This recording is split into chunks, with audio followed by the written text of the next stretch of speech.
Ay, nako. Kakapungaw dito. Mga lods. Kakainip ang maghapon. Ayan ah, dami nang nakasabit sa ating dextrose. Kay Mike Lawrence, ganun din. Yan yung sa kanya.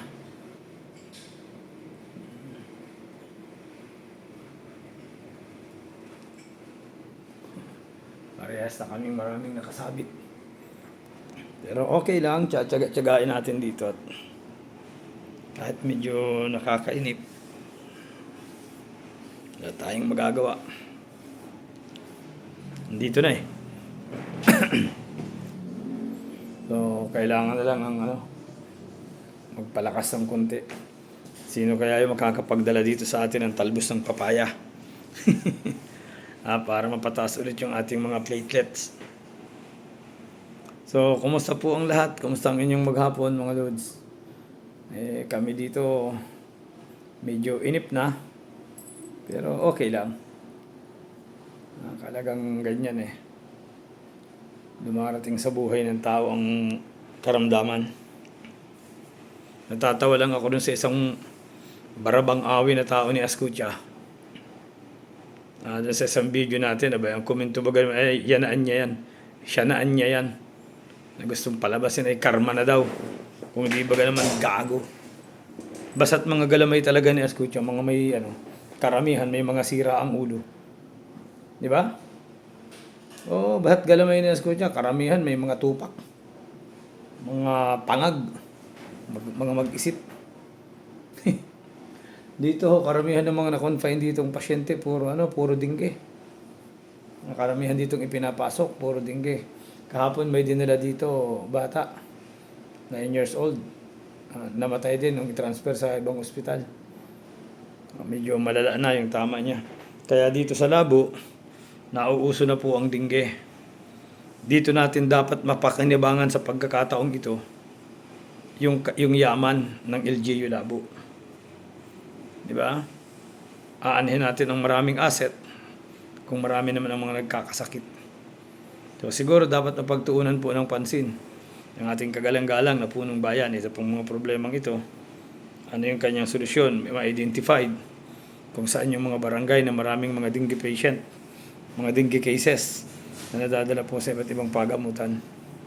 May nagbuwis ng buhay kahapon, bata pa, 9 years old.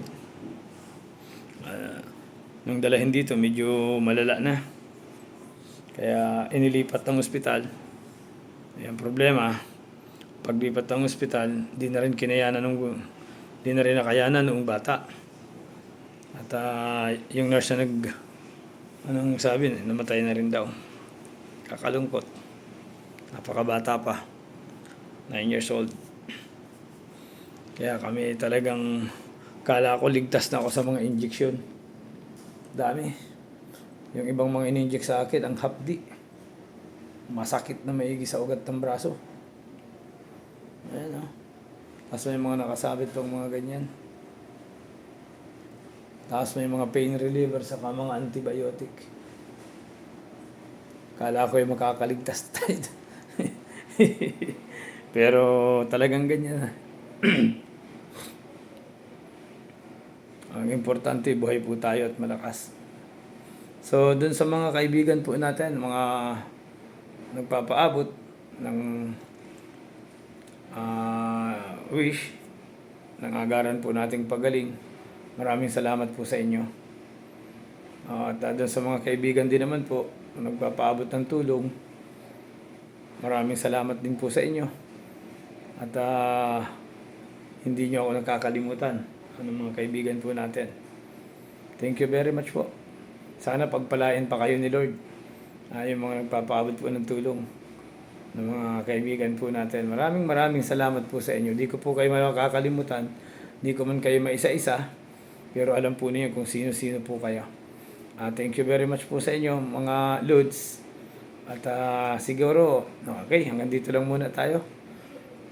Medyo masama. Medyo masama pa po yung ating pakiramdam. At talagang buti pa si Mike Lawrence, nakakatulog. Sa akin ho kasi pagka humiga tayo, pag lumapat yung likod ko, grabing sakit. Pag tumagilid tayo, ganun din. Kaya medyo tayo ay pachirak-chirak. Pero may awa ang Diyos. Makakaraos din po kami. Lalabas din kami dito. Nung pumasok kami dito ni Mike Lawrence, ang pera lang namin, 115. Talagang gagamitin namin yung MAEP ni Kong sa hospital bill. Kaya yung professionals fee, yung pinoproblema namin, pero may mga nagpapaabot naman na po ng tulong. May mga nagpaabot ng tulong ng mga kaibigan. Maraming salamat po. Di po namin kayo makakalimutan. Sana pagpalain pa po kayo ni Lord. Nandito lang muna siguro mga Lods at peace po tayo.